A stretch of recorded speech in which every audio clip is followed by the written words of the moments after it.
Very good morning to all of you. आज आप सभी लोगों को idiom and phrasal verb part second के बारे में समझाया जाएगा। सेकंड पार्ट जो है आपको बताया जाएगा, पहला पार्ट बताया गया था, अगले पार्ट में आपको सेकंड पार्ट बताना है। अब सबसे पहले जो है आपको आज जो है build castles in air, builds castles in air, ये जो था ये जो है इसका मतलब होता है हवाई किला बनाना, हवाई बातें करना या हवाई किला बनाना। जब इसका सेंटेंस बनाएंगे लिखेंगे Deepak builds, Deepak builds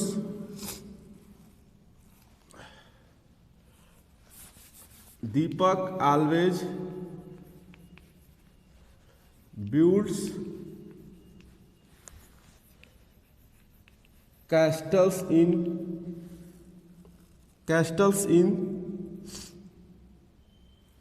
the air। लिखा है Deepak always builds castle in the air. जो दीपक है वो हमेशा जो है हवाई किले क्या होता है बनाता है, हवाई बातें करता है, हमेशा हवाई किले बताता है। तो इसका जो प्रयोग करके बिल्ड कैस्टल इन एयर का मतलब क्या हो जाएगा, हवाई किले बनाना या हवाई बातें करना। आला देखिए दिया है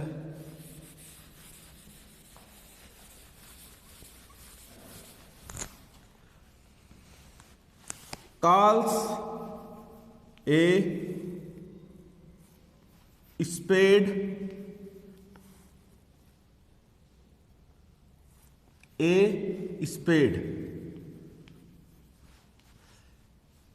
यहां दिया इसका मतलब, इसका होता है साफ साफ कहना। एग्जाम्पल है A courageous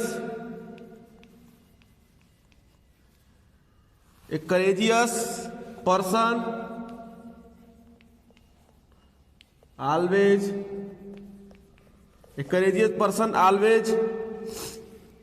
calls a spade a spade। लिख रहा है कि एक साहसिक व्यक्ति जो है हमेशा क्या करता है, साफ साफ बात कहता है। तो जो काले स्पीड का मतलब क्या होता है, साफ साफ बात कहना या साफ साफ कोई बात बोलना है। कैस्टल इन एयर जानेंगे आप, हवाई किले बनाना, हवाई बाजी करना, हवाई में कोई हवाबाजी करना, हवा में बात कोई कहना। अगला देखिए दिया है crocodile tears,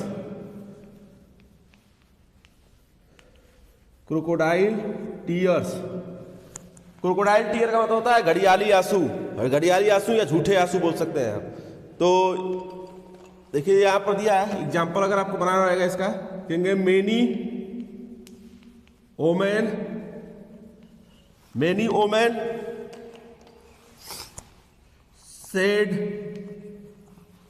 said crocodile tier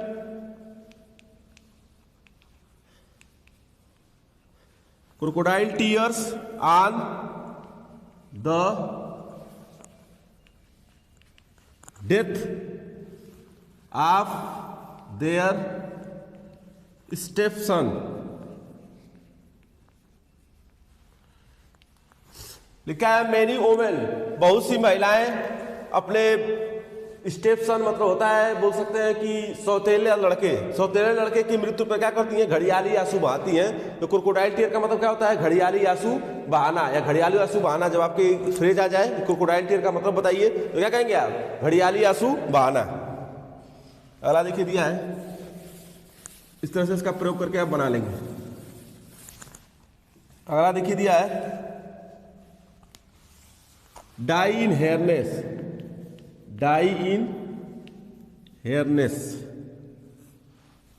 है। इसका मतलब होता है कर्तव्य पालन करते हुए मरना। लिख रहे हैं यहाँ पर एग्जाम्पल अगर बनाना है इसका तो लिखेंगे रानी लक्ष्मीबाई डाइड इन हेयरनेस। अब यहां पर देखिए रानी लक्ष्मीबाई डाइड इन हेयरनेस। रानी लक्ष्मीबाई जो है वो कर्तव्य पालन करते हुए मर गई। या उनकी मृत्यु हो गई। रानी लक्ष्मीबाई कर्तव्य पालन करते हुए क्या हुई, उनकी मृत्यु हो गई। तो डाई इनहेरेंस का मतलब क्या होता है, कर्तव्य पालन करना या कर्तव्य पालन करते हुए किसी की मौत हो जाने के लिए प्रयोग करके क्या किया, सेंटेंस को बनाया गया है। आपको इस तरह से सेंटेंस का निर्माण करना है। अगला देखिए दिया है far and wide. Far and wide है, इसका होता है चारों ओर। इसका हिंदी बनाएंगे तो क्या कहेंगे, चारों ओर। अब देखिए यहां पर लिख देंगे, आप एग्जाम्पल बनाना है, लिखेंगे महात्मा गांधी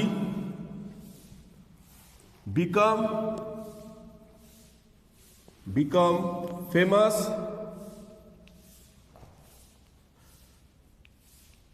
फार एंड वाइड। अब इसका सेंटेंस बना दिया आपने। फार एंड वाइड का मतलब क्या समझा आपने, चारों ओर। जब इसका सेंटेंस बनाया है, Mahatma Gandhi become famous far and wide. Mahatma Gandhi दूर दूर तक क्या है, चारों तरफ क्या है, वो प्रसिद्ध थे। महात्मा गांधी दूर दूर तक क्या है, प्रसिद्ध थे। ये बिकम है, क्रिया का सेकेंड फॉर्म है। बिकम मतलब होता है होना, बिकम हो गया। फार एंड वाइड आप देख रहे थे, फार एंड वाइड होता है दूर दूर तक प्रसिद्ध होने के लिए प्रयोग किया जाता है। From head to mouth, from hand to mouth. From hand to mouth है, इसका होता है बड़ी कठिनाई से गुजारा करना है। इसका एग्जाम्पल बनाएंगे, लिखेंगे in the end of the mouth, in the end of mouth a working man is from hand to mouth। Sentence का बना दिया। द पीपुल फ्रॉम लिखा है in the end of month. Month है, मंथ है, month होता है महीना। लिखा है in the end of month, महीने के अंत में ए वर्किंग मैन, एक कार्य करने वाला व्यक्ति जो है क्या करता है, वो जो है बहुत मेहनती से, कठिनाई से जो है अपना क्या करता है, गुजारा कर पाता है। कठिनाई से कोई कार्य को क्या करता है, वो कर पाता है। तो ये कह दें कि in the end of month जो है एक कार्यशील व्यक्ति जो है बड़ी कठिनाई से क्या करता है, अपना गुजारा करता है। अगला देखिए दिया है फेस टू फेस है। Face to face, face to face है। फेस टू फेस का मतलब क्या दिया है, आमने सामने। फेस टू फेस का मतलब क्या दिया है, आमने सामने। इसका देखिए प्रयोग करके बनाएंगे आप। फेस टू फेस का लिखेंगे it is a matter of great courage, it is a matter of great courage to fight face to face. यहां पर देखिए it is a matter of great courage, ये जो है महान करेज का काम है, किसी से आमने सामने क्या करना, लड़ाई करना है। फेस टू फेस का मतलब समझ रहे थे, फेस टू फेस मतलब क्या होता है, आमने सामने। अगला देखिए दिया है, अगला देखिए दिया है fair and square. Fair and square, fair and square का मतलब क्या होता है, ईमानदार। इसका लिखा है you must be fair and square, fair and square in your work. लिखा है you must be fair and square in your work. आपको अपने काम में हमेशा क्या होना चाहिए, ईमानदार होना चाहिए, हानेस्ट होना चाहिए। आपको अपने काम में क्या होना चाहिए, हमेशा जो है वो हानेस्ट होना चाहिए या ईमानदार होना चाहिए। इस तरह से सेंटेंस का क्या करते हैं, हम निर्माण कर रहे हैं। अगला देखिए दिया है यहां,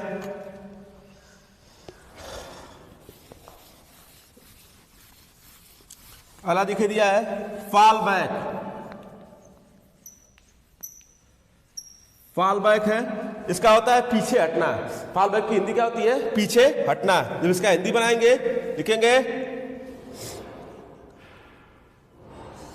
कि as the Indian army advanced, as the Indian army advanced, the enemy fell back. लिखा है as the Indian army advance, जैसे ही भारतीय सेना जो है आगे की तरफ बढ़ी, द एनिमी फेल बैक, जो दुश्मन थे वो क्या हुए, पीछे हट गए। तो फॉल बैक मतलब बताया जो पीछे हटना, इसका सेकेंड फॉर्म जो है फेल है, मतलब पीछे हट गए के लिए प्रयोग क्या कर सेंटेंस का निर्माण हम जो है कर दे रहे हैं। फॉल बैक का मतलब होता है पीछे हटना। अगला देखिए दिया है ग्रीस इन द पाम,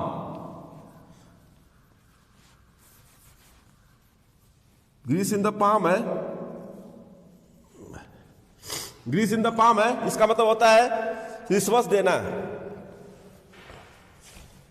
लिखा है यहां पे greasing the palm, greasing the palm has become common these days।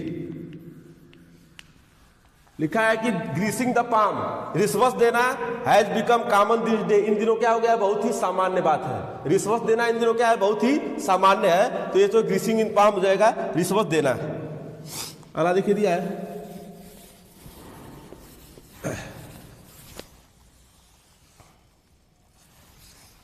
Hard and fast है, हार्ड एंड फास्ट है। इसका देखिए दिया है निश्चित दिया है, लिखा है there are some hard and fast rules of the road. या तो निश्चित होता है, इसका मतलब there are some hard and fast rule of the road के जो है कुछ क्या है, निश्चित ही क्या है, नियम है, या कुछ निश्चित जो है वो कठिन नियम है, यानी बोल सकते हैं निश्चित नियम है। हार्ड एंड फास्ट का हो गया, निश्चित होता है। तो सेंटेंस आप बना के निर्माण करेंगे। हार्ट एंड सोल होता है, हार्ट एंड सोल है। हार्ट एंड सोल का मतलब होता है पूरे लगन से। इसका जो है इडियम क्या हो जाएगा, इसका हिंदी बनाएंगे तो कहेंगे पूरे लगन से, इसका प्रयोग करके बनाते हैं। लिखा है he does his work with heart and soul. Sentence बना लिया आपने, इसका हिंदी बनाएंगे कि ही डज हिज वर्क, उसने जो है अपना काम जो है क्या किया, पूरी लगन से किया है। पूरी लगन से उसने अपना काम को क्या किया। तो हार्ट एंड सोल का मतलब क्या हो जाएगा, ये जो फ्रेज है इडियम है, इडियम का क्या हो जाएगा, मतलब पूरी लगन से उसने काम किया। तो हार्ट एंड सोल का मतलब क्या होता है, पूरी लगन से। इस तरह से आप सेंटेंस का निर्माण करते हैं, सेंटेंस को बनाते हैं। अगर आपके फ्रेज आ जाएंगे तो ऐसे सेंटेंस आप बनाएंगे। अगला देखिए दिया है हुई एंड क्राई, इसका मतलब क्या होता है, शोर करना। क्या बनाएंगे, ऑन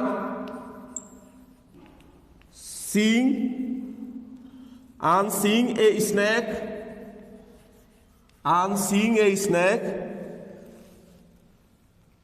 द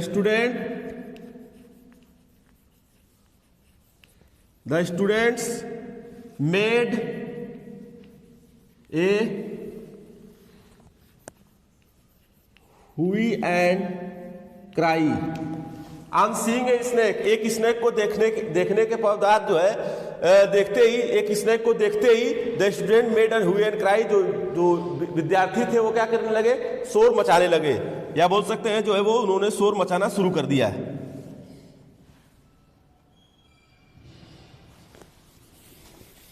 शोर मचाना के लिए हुई एंड क्राई का इडियम फ्रेज का प्रयोग करते हैं। अब इडियम फ्रेज आप देख रहे हैं, समझ रहे हैं। यहां लिखा है hit below the belt. Hit below the belt है, इसका मतलब होता है इन ओल्डन डे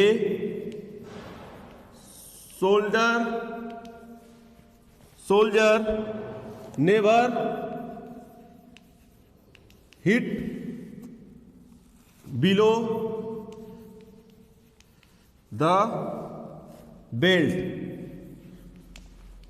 लिखा है कि in heat below the belt दिया है पीछे से मारना। इन ओल्डन डेज, इसका मतलब होता है पीछे से मारना। हिट बिलो बेल्ट का मतलब क्या होता है? पीछे से मारना। इन ओल्डन डेज, पुराने दिनों में, soldier never hit below the belt, soldier जो थे वो पीछे से नहीं मारते थे।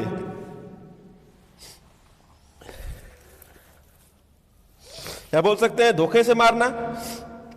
इन ओल्डन डेज बोल सकते हैं, hit belt below the belt का मतलब होता है धोखे से मारना भी बोल सकते हैं। इन ओल्डन डेज, पुराने दिनों में जो सोल्जर थे, सिपाही थे, वो धोखे से किसी को क्या करते थे? नहीं मारते थे।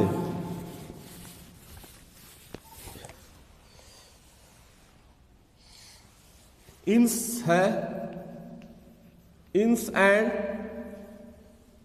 आउट्स। इंस एंड आउट्स है पूर्ण विवरण। लिखा है you should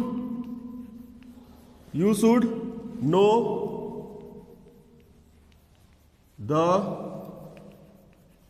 ins and outs of the job। लिखा है you should know the ins and out of the job। आपको जो है जॉब का जो है पूरा क्या करना चाहिए? पूर्ण विवरण जानना चाहिए। किसी भी जॉब का आपको क्या करना चाहिए? किसी भी जॉब का जो है आपको ज्वाइनिंग करने के पहले बोल सकते हैं क्या करना चाहिए? पूर्ण विवरण जानना चाहिए। बिफोर ज्वाइनिंग कर लीजिए आप। बिफोर ज्वाइनिंग आपको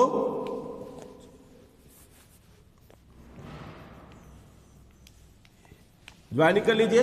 you should know the ins and out. आपको जो है किसी जॉब के बारे में अगर ज्वाइनिंग करने के पहले जो है आपको क्या करना चाहिए? उसका पूर्ण विवरण जानना चाहिए। इन्स एंड आउट हो जाएगा। अगला देखिए दिया है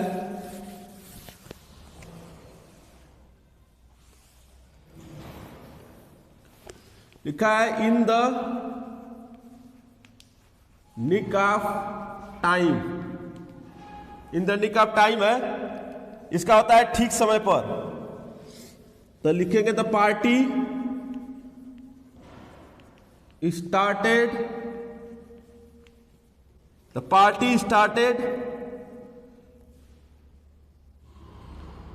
in the nick of time. Party started in the nick of time. जो पार्टी थी वो क्या हुई? ठीक समय पर शुरू हो गई। जो पार्टी थी वो ठीक समय पर शुरू हो गई। तो the nick of time, in the nick of time का मतलब क्या होता है? ठीक समय पर कोई काम होने के लिए प्रयोग किया जाता है। ये जो है आप जो है बना रहे थे, आप जो है ईडियम फ्रेज आज समझ रहे थे आप सेकेंड पार्ट में। अब अगले थर्ड पार्ट में जो है आपको आई से ही बताना है। आई से नेक्स्ट पार्ट में जो है आपको जो है ये आपको बताया जाएगा थर्ड पार्ट।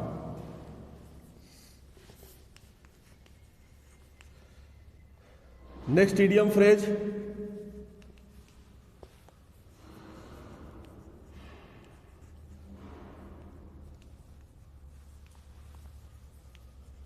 नेक्स्ट पार्ट में बताया जाएगा।